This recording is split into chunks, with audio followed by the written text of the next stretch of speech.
Hello everybody, Richard Gregory with Buck Creek Meats, and welcome to our channel.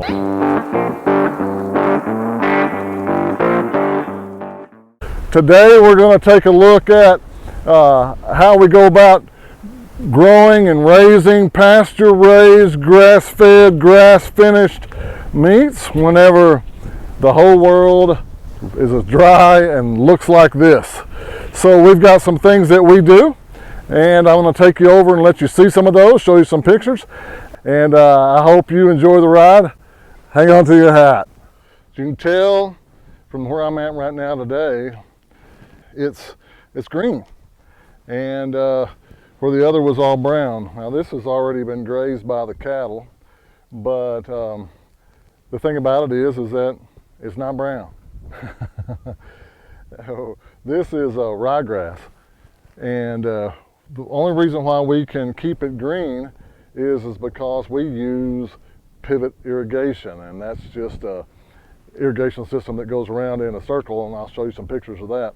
But the other thing that we have access to is hydroponics, and most folks aren't familiar with that in a very large scale, but what it does for us is that it allows us to grow grass 365 days a year inside of a barn, and it doesn't use any dirt, so it just uses water and nutrients to be able to sprout the seed and grow it very quickly, and allows us to have fodder, or grass.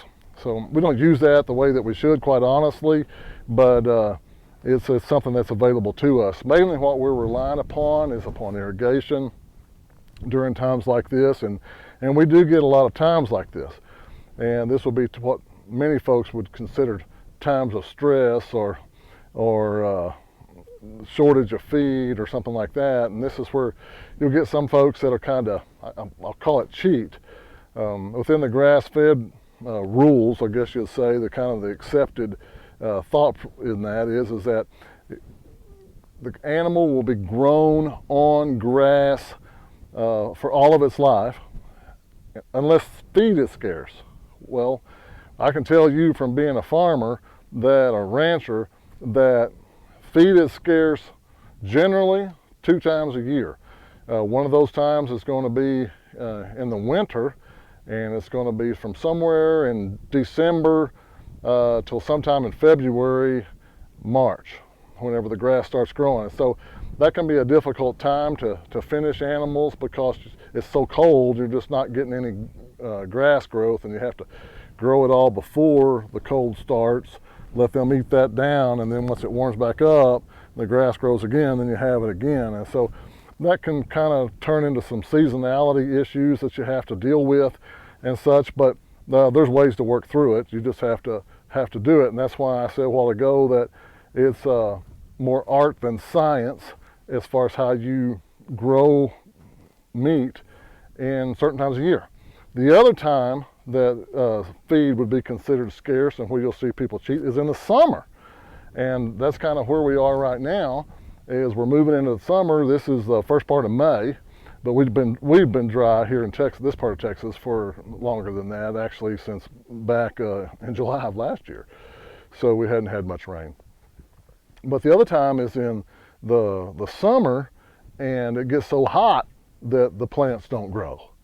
And so that's a problem, and some people will cheat and add grain during that time. So they'll add grain in the wintertime, or feed will stay something that's not grass.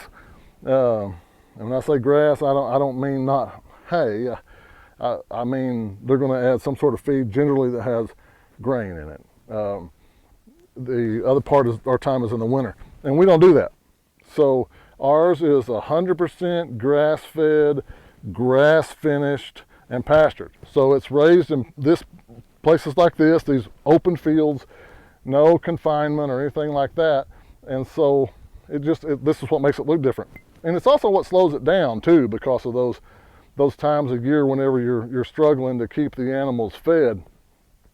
And some folks don't understand why they want a quarter beef or a half beef or a lamb or something like that. and we can't get it to them right now. Well, there's issues, and it has many times to do with this kind of thing.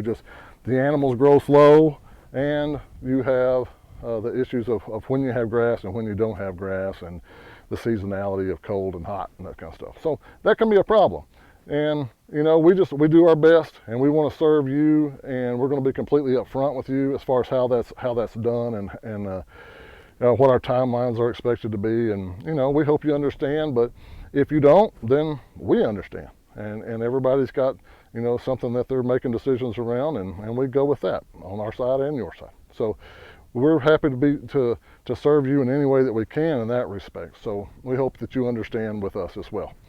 But the other thing we use is hydroponics. Again, that's something that it actually creates grass in a tray, and we do it in a barn up here. And I'd show it to you if it was running, so I'm going to show you some pictures instead. But it'll grow, and it looks more like a carpet. And we actually take that out of those trays and take it to the fields and feed it to the animals there as well. So, and that helps us get through those stressful times, and that's how we work in that respect. So the animals have got to gain a minimum of 1.7 pounds per day the last 60 to 90 days of their life, or they are not finished. That's something that we've talked about in some other videos, but you really need to understand that, and because it's the difference in us and people like us, because we're not the only ones that do it, but it's the difference in us and many others that are on the market. And we just want to be completely upfront. And that's one of the things that we brag about and we talk about a lot, and why we want you to understand that is because I've talked to some of the biggies out there like Butcher Box and stuff, and asked them what is your finishing process, and they'll say, well, the animal lived its whole life on grass. Well, I hate to tell you, but that is not a finished animal. It has to gain that 1.7 pounds minimum per day for the last 60, 90 days of its life. And that's not easy to do. So I hope all this helps you understand what we do, how we do it, what some of our struggles are in the fields, and how we get past some of that. And hopefully you enjoy our meat, and we'll keep coming back and watching our channel. Do me a favor, give us a thumbs up, you know, like our pages, our social media, visit our website. It's www.buck, like the deer, creek, like the river.com. So buckcreek.com, or Buck Creek Meats, or meat, excuse me, no s.com, and that'll get you to us. If you've got any questions at all, you can talk to me about farming and animal type issues, but Mona is generally going to be the one that helps you and serves you. That's my lovely wife, and her phone number is 806-683-2590. And otherwise you can get us at info at buckcreek.com. So I hope that helps. Give us a call. We want to serve you, and we just want you to know we are doing our best to make sure that it's what you want on your table every time you sit down, not something different. Thank you. Appreciate you.